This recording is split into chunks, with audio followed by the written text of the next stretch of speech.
Hello, everyone. Hope you're having a wonderful day.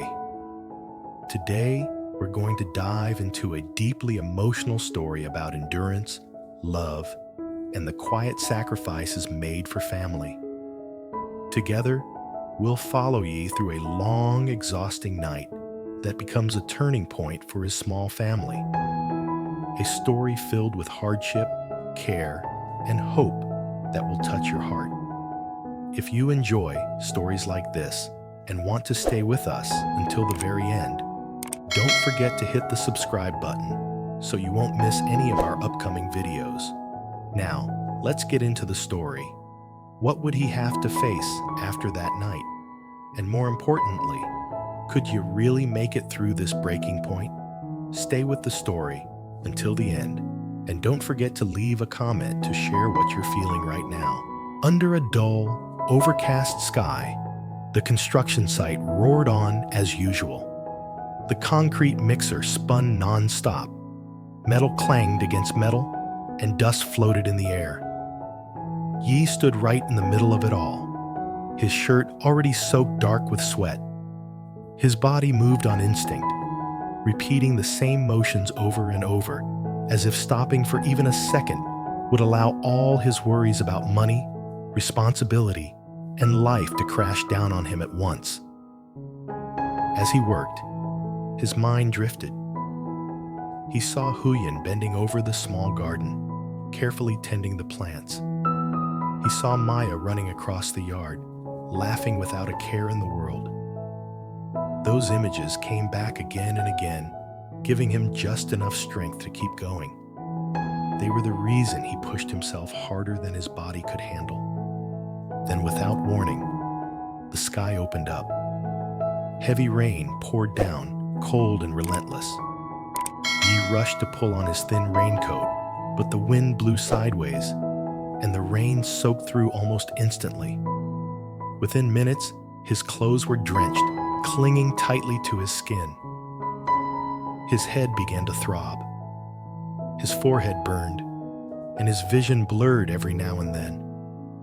Just a little longer, he muttered through clenched teeth. Just hang on a little longer. By the time the work was finally done, evening had already settled in. Ye left the construction site quietly, his steps slow and unsteady.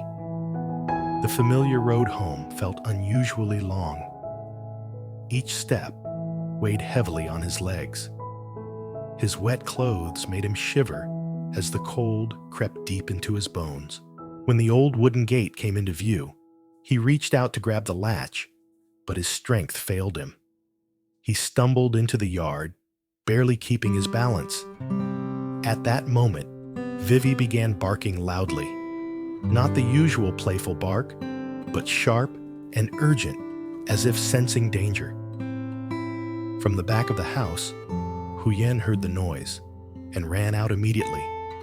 The moment she saw Ye, her heart dropped. "What's wrong?" she asked, panic rising as she grabbed his arm. When her hand touched his forehead, she pulled back instinctively. "You're burning up. Yeah, you have a very high fever." Her voice trembled as she turned and called out, "Maya, come help Mom." Maya ran over, her eyes wide with worry. She reached for Ye's hand, her small palm wrapped around his rough, calloused fingers, warm and steady despite her fear. "Are you tired, Uncle Ye?" she asked softly. "Don't be scared. Maya's here." With Huyen's help, Ye was brought inside and laid down on the bed. His breathing was heavy, uneven. His body radiated heat. Huyen moved quickly, wiping him down, changing his soaked clothes for dry ones. Every movement was careful, filled with concern. Under the soft yellow light, Ye's pale, exhausted face made her throat tighten. "Why didn't you tell me?" she whispered, half scolding, half pleading. "Why did you push yourself like this?" Ye opened his eyes slightly and forced a weak smile. "I'm fine. I can still manage." "So you didn't want us to worry or go hungry?"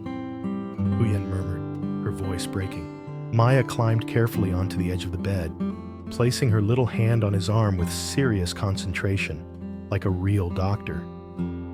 "Uncle, you need to rest. If you get sick, Maya will be very sad."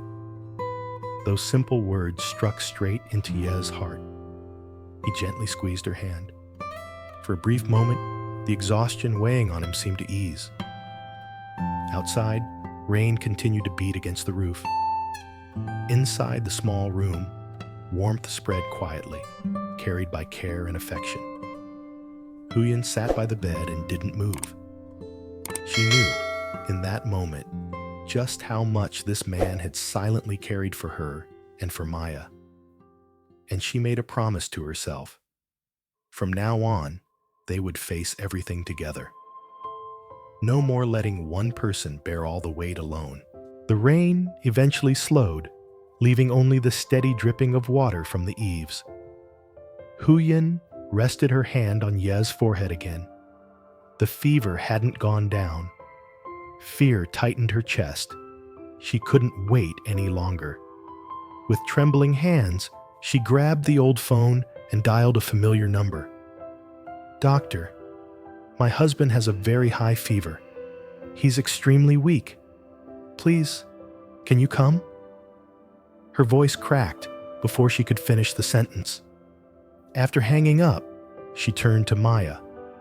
The little girl stood by the bed, clutching the hem of Ye's shirt, watching him closely. "Maya, stay here with Uncle Ye," Huyen said softly. "Mommy's going to heat some water." Maya nodded carefully, afraid of making any noise. She took a clean towel, dampened it, wrung it out slowly, and gently placed it on Ye's forehead. Her movements were clumsy but full of love, just like Huyen's when Maya was sick. "Try to sleep, Uncle," Maya whispered. She sat very still at the edge of the bed. When Ye frowned slightly, she quickly took his hand again. Her small hand rested in his large, rough one. The contrast was impossible to ignore. After a moment, Maya reached for her favorite comic book from the small table. The edges were worn from years of use. It was the book she always asked Ye to read to her at night. This time, she opened it herself. "Let Maya read to you tonight," she said softly. "You're tired." Her reading was slow and childlike. Sometimes she paused. Sometimes she had to spell out the words. But her voice was calm and steady, as if she didn't want to miss a single line. Each time she turned a page, she glanced at Ye. When she saw his eyes closed, she continued in a gentle tone, almost like a lullaby. Even through the fog of fever, Ye heard her voice. It pulled him back, easing the heaviness in his chest. The corner of his lips twitched, almost forming a smile. Huyen returned from the kitchen and stopped in the doorway. The sight before her squeezed her heart. A man worn down by life. A little girl already learning how to care for others. Everything fit into that small, simple room. Before long, the sound of a motorcycle stopped outside the gate. The neighborhood doctor had arrived. Huyen hurried out to meet him, whispering as she left, "Maya, stay with Uncle Ye." Maya nodded and carefully adjusted the towel on Ye's forehead. "Hang on a little longer, Uncle," she whispered. "The doctor's here." And in that moment, Huyen realized something deeply unsettling and beautiful at the same time. Maya had grown up, not just in age, but in heart. Inside the house, the warmth of family flowed quietly, steady and unspoken. Like a promise that no matter how hard life became, they would face it together. But as the doctor stepped through the door, another question hung silently in the air. Would this be the turning point they desperately needed, or just the beginning of even greater challenges ahead? The soft sound of the motorcycle fading away left the yard in silence. Huyen, almost ran ahead, pulling the door open wider as the elderly neighborhood doctor stepped inside. The beam of his flashlight swept across the damp ground before he turned it off and nodded gently. "Doctor, he's had a very high fever since this afternoon," Huyen said quickly, her voice tight with fear. "He collapsed when he got home." The doctor followed her into the bedroom. The room was unusually quiet. Ye lay on the bed, his hair damp with sweat, his face pale and drawn. Even in his restless sleep, one hand was still tightly holding Maya's, as if afraid to let go of something precious. Maya stood up as soon as she saw the doctor and bowed slightly, her voice small but respectful. "Hello, doctor. Uncle Ye is very tired." The doctor smiled and patted her head. "All right, let me take a look at him." He set down his worn medical bag, checked Ye's temperature, listened carefully to his breathing, and took his pulse. Huyen stood beside him with her hands clasped together, her heart pounding. Every second felt painfully long. "He has a high fever," the doctor said calmly. "Severe exhaustion, and he got soaked in the rain. It's good that you called me when you did." Huyen finally let out the breath she'd been holding, though her eyes were already wet. "Is it serious, doctor?" The doctor shook his head slightly while jotting notes into a small notebook. "Not critical, but he must rest completely. He needs to take the medicine on time and eat properly to recover his strength. For the next few days, no heavy work. Absolutely no rain or cold wind." "Yes, yes, of course," Huyen replied quickly, afraid she might forget even a single word. The doctor placed the medicine on the table and carefully explained each dose. Before leaving, he glanced back at Ye. His expression softened when he saw Ye still holding Maya's hand, even in sleep. "With this kind of care," the doctor said gently, "he'll recover soon." Hearing that, Maya squeezed Ye's hand just a little tighter. She leaned close and whispered, "Did you hear that, Uncle? The doctor said you have to rest. Don't worry about anything." Yi stirred slightly. His brow relaxed, and his breathing became more even. After the doctor left, the house fell into a deep, fragile quiet. Huyen sat on the edge of the bed and gently brushed Ye's damp hair back. Worry and regret mixed heavily in her chest. "If only I'd noticed sooner," she whispered, her voice breaking. "You shouldn't have carried all of this alone." Outside, the night remained dark and still. Inside the small house, a man exhausted by life slept while holding onto a little girl's hand, as if clinging to his last safe place. Beside them, Huyen sat silently, praying that Ye would recover, and promising herself she would never let him face everything alone again. Time passed slowly. The ticking of the old clock on the wooden wall echoed through the room. The yellow light illuminated Ye's face, still pale, but calmer now. Huyen held a warm towel and gently wiped the sweat from his forehead, her movements slow and careful. The fever was still there, but it was no longer burning. On the other side of the bed, Maya had fallen asleep without realizing it. She lay on her side, her small hand still resting on Ye's. Her peaceful expression made Huyen's heart ache. She carefully adjusted the blanket over Maya, then turned back to Ye. In his sleep, he frowned slightly. His lips moved, forming faint words. "No, don't work anymore." Huyen leaned closer, her ear near his mouth. "It's okay," she whispered. "I'm here. We're all here." She held his hand, feeling the rough skin hardened by years of labor. That hand had carried far too much. Guilt rose in her chest. She had seen his exhaustion before, yet she'd let him keep going. For her, for Maya, for this fragile family. Throughout the night, Huyen woke again and again to heat water and give Ye his medicine right on time. She counted minutes instead of hours. Outside, the wind whispered through the bamboo, casting shifting shadows on the wall.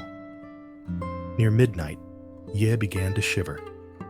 Alarmed, Huyen placed her hand on his forehead and wiped away the sweat. "Ye, can you hear me?" she asked urgently. There was no response, only his heavy breathing. She moved closer, resting her hand over his chest, as if grounding him there.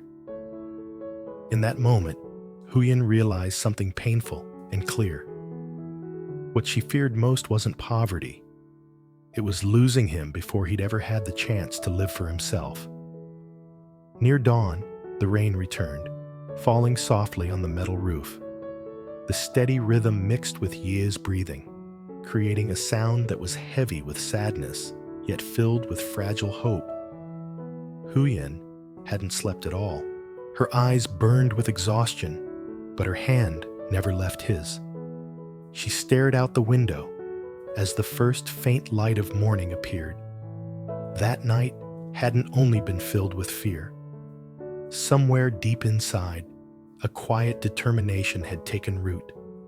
From tomorrow on, the burden would no longer be Ye's alone. As if sensing her thoughts, Ye shifted slightly and tightened his grip on her hand in his sleep. Huyen swallowed hard. The night hadn't ended all their worries, but it had opened the door to something new. Maybe another challenge, or maybe a true turning point. Cool morning air slipped through the cracks of the wooden door, making Huyen shiver. Pale gray light filtered through the thin curtain. She leaned over and placed her hand on Ye's forehead once more. It wasn't hot anymore, only faintly warm. "He's better," she murmured, relief trembling in her voice. Ye slept peacefully, his breathing steady. One arm still rested protectively around Maya. The little girl slept soundly beside him, her eyelashes fluttering softly. Huyen smiled faintly, then felt tears sting her eyes. Carefully, she eased Maya's hand away from Ye's and adjusted the blanket over them both. "I'll make some porridge," she whispered. "You need strength, and Maya will need something warm too." In the kitchen, she lit the fire. The flame flickered, and the sound of burning wood broke the silence of the early morning. She washed the rice and set the pot on the stove, moving slower than usual as exhaustion weighed on her body. When the porridge began to simmer, she added a few thin slices of ginger.